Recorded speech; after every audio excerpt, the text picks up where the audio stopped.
بسم الله الرحمن الرحيم. نحمده ونصلي على رسوله الكريم. أما بعد، فقد قال رسول الله صلى الله عليه وسلم: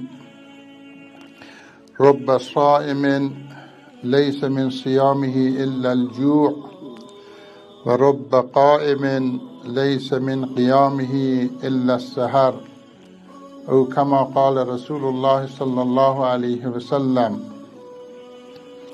بحث امروز و درس امروز درباره اجتناب از گناه و محرمات است. روزه یک سری آداب ظاهری دارد که باید شخص روزدار اون آداب را رعایت کند و یک سری آداب باطنی دارد. شخص روزدار همونطور که موظف است از آداب ظاهری و آداب ظاهری را رعایت کند، از خوردن و نوشیدن و همبستری کردن و همه آن چیزهایی که با روزه منافات دارد اجتناب کند. همینطور باید آداب باطنی روزه را هم رعایت کند، یعنی هر آن چیزی که برکات و معنویات ماه مبارک رمضان را از بین میبرد باید از آن اجتناب کند و اون چیزی که برکات و معنویات روزه ماه مبارک رمضان را از بین میبرد اون گناه است. گناه است که اثرات و برکات و معنویات ماه مبارک رمضان را بکلی از بین میبرد.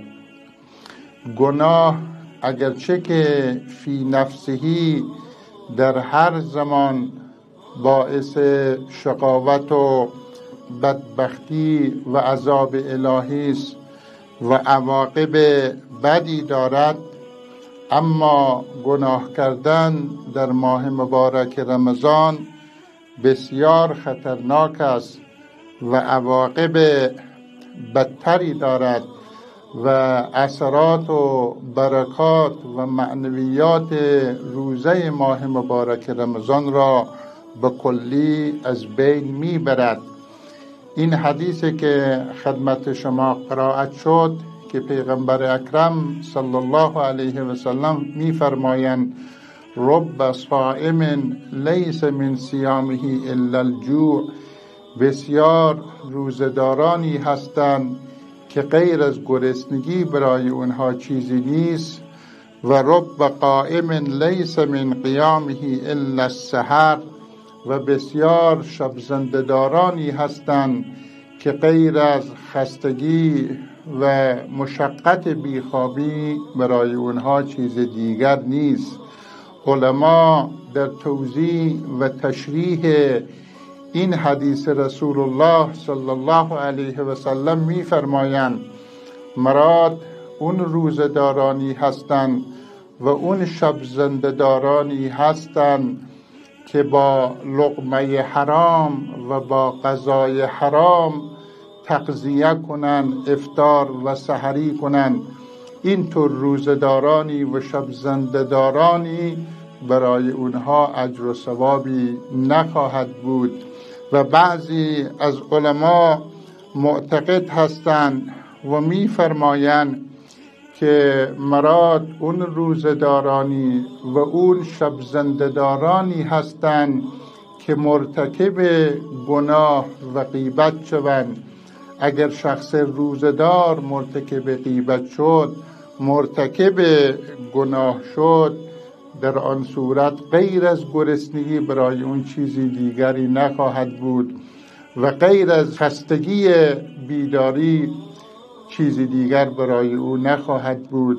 از این جهت است که روزداران عزیز باید سعی و تلاش کنند که از گناه و از محرمات و از هر آن چیزی که منافات با روزه دارد و با معنویات روزه منافات دارد از آن اجتناب کنند، تا اینکه انشاءالله بهره کافی را از این ماه مبارک رمضان و از این روزه ماه مبارک رمضان بهره کافی را ببرند، که انشاءالله در این خصوص هم بیشتر بحث خواهیم کرد درباره گناه و مضرات گناه.